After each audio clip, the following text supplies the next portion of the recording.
C'est pas mort, Bera, comme a dit fan de Nantes, pas encore, mais ça ne saurait tarder. 806 millions de dollars de TVL, et attention, je suis grand prince, moi j'ai le liquid staking d'activer, hein. Si je le retire, on est à 475 millions de dollars de TVL, et rappelez-vous, pour ceux qui ont suivi l'aventure Bera Chain, je l'avais comparé plein de fois à Blast, et maintenant qu'il s'est passé du temps, quand on regarde le graphique, quand on était pendant la chute, j'avais dit que ça allait pas hyper vite.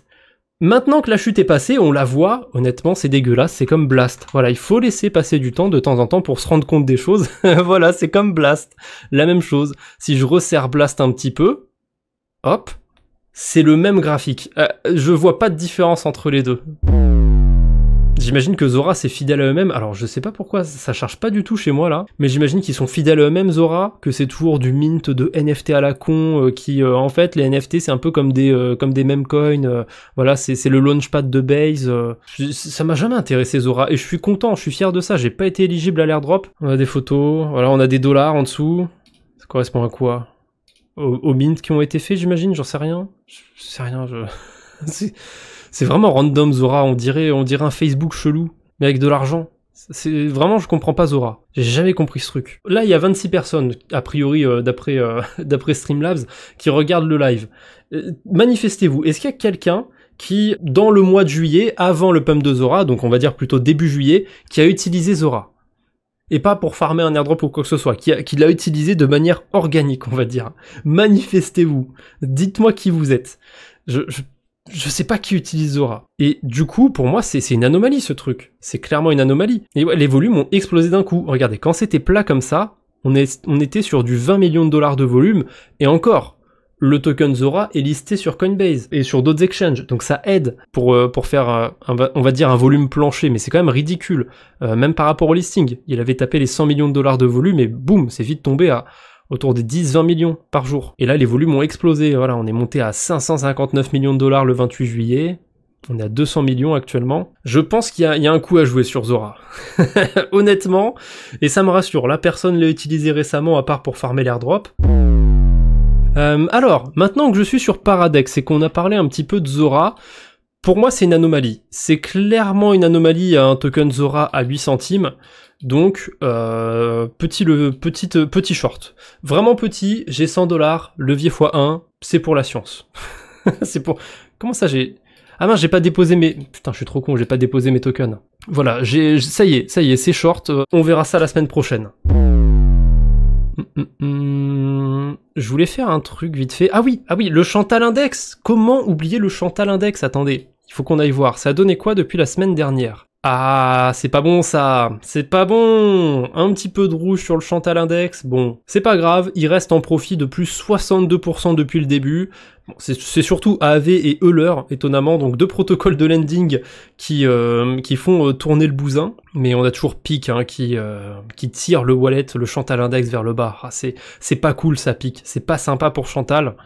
Mais le reste c'est dans le vert, tout le reste est dans le vert. Il y a eu un petit moment où Wormhole et Optimism sont retournés dans le rouge. Honnêtement, je pense que Wormhole il va pas tarder, mais Wormhole j'ai du mal. J'arrive pas à comprendre Wormhole, mais pourquoi pas. Bref, curieux de voir ce que ça va donner. Normalement, le wallet le Chantal Index est censé atteindre 100 000 $ dans l'année. Source Chantal, j'ai hâte de voir quand ça va arriver. Donc mine de rien, un projet ça crame quand même pas mal de thunes, surtout les projets crypto. Un des meilleurs exemples de projets qui crament de la thune, c'est Polkadot. C'était passé il y a quelques mois, il y avait des chiffres sur les dépenses qu'il faisait, mais c'était complètement absurde. Il balançait des millions de dollars, même des dizaines de millions de dollars dans du marketing. J'entends jamais parler de Polkadot. Et au début d'année, il y a un truc qui était tombé comme quoi, sur les derniers mois, ils avaient dépensé genre 80 millions, je sais plus combien de dollars dans du marketing, et ça marche pas leur truc. C'est ce genre de personnes qui savent pas manager un budget, qui sont derrière des projets crypto. Il y a plein de projets crypto, plein de plateformes, etc. Même sur YouTube, on peut étendre ça à absolument tout, des gens au gouvernement. C'est fou de voir à quel point les gens, ils sont incompétents dans ce qu'ils font. Alors évidemment, faut pas cracher facilement sur tout le monde comme ça, mais je trouve que dans les projets crypto, je trouve que le ratio de personnes incompétentes est quand même vachement élevé et qu'on s'en rend pas compte. On s'en rend pas compte parce que on a des VC qui balancent de l'argent partout, mais je trouve que ça c'est fou. Il y a une incompétence des gens dans ce domaine, c'est quelque chose. Polkadot qui a cramé de la thune pour avoir un token animé sur CoinMarketCap. Putain, j'avais pas vu ça, mais c'est quelque chose, hein. Ceux qui font de l'analyse technique et compagnie, déjà ça me termine que ça s'appelle de l'analyse technique, mais moi j'aime bien rapprocher ça à de l'horoscope. Honnêtement, hein, il y a beaucoup de gars, c'est quasiment que des gars qui regardent ce genre de contenu, je suis désolé, mais la plupart, ils vont se moquer des nanas qui s'intéressent aux signes astrologiques, etc. Vous êtes du même niveau quand vous tracez des traits sur des graphiques. Voilà, désolé de vous le dire, mais... vous êtes du même niveau que Bidule qui croit que parce que Mercure il est dans l'axe de Vénus, les Scorpions ils vont passer une mauvaise journée, ou les Béliers ils vont passer une journée de fou furieux, et les Cancers ils vont trouver l'amour fou la semaine prochaine. D'ailleurs je me rappelle que j'ai même vu des gens qui s'amusaient à faire des indicateurs où ils prenaient les phases de la lune et ils mettaient ça sur le graphique de Bitcoin. Enfin, si ça c'est pas la preuve que l'horoscope et l'analyse technique c'est lié, je sais pas ce qu'il vous faut de plus. Vraiment, je sais pas ce qu'il vous faut de plus. Renseignez-vous hein, sur le truc des phases de la lune, hein, ça existe vraiment. C'est un vrai indicateur. Évidemment, je tire les traits. Il y a des patterns, il y a des trucs qui se répètent, mais ça me parle pas trop, ce genre de choses. Donc moi, j'aime bien l'associer à de l'horoscope. Voilà, mais c'est pareil, c'est comme le truc de telle personne de ce signe, ils ont tendance à avoir un caractère.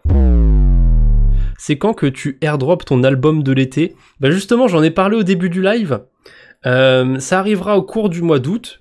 Tout est à peu près prêt. J'ai envie de faire une version physique aussi d'ailleurs. Il y aura un petit projet Ulule et il faut qu'il y ait 50 contributeurs parce que non, techniquement il faut qu'il y ait 49 contributeurs parce que je veux aussi en payer un de ma poche, forcément j'en veux un, mais au moins 49 contributeurs parce que je me suis renseigné pour les presses à CD, etc. et j'ai pas trouvé d'offre en dessous de 50 CD. Donc ça aurait été 20 CD, ça aurait été 20 préventes minimum, mais bon, j'ai pas trouvé moins. Donc si jamais il y a 50 personnes assez folles pour filer 10 balles à ce projet, moyennant les frais de livraison, je m'attends honnêtement à ce qu'il n'y ait pas les 50 personnes, et s'il n'y a pas les 50 personnes, tant pis, hein, tout le monde sera remboursé et ce sera de l'histoire ancienne.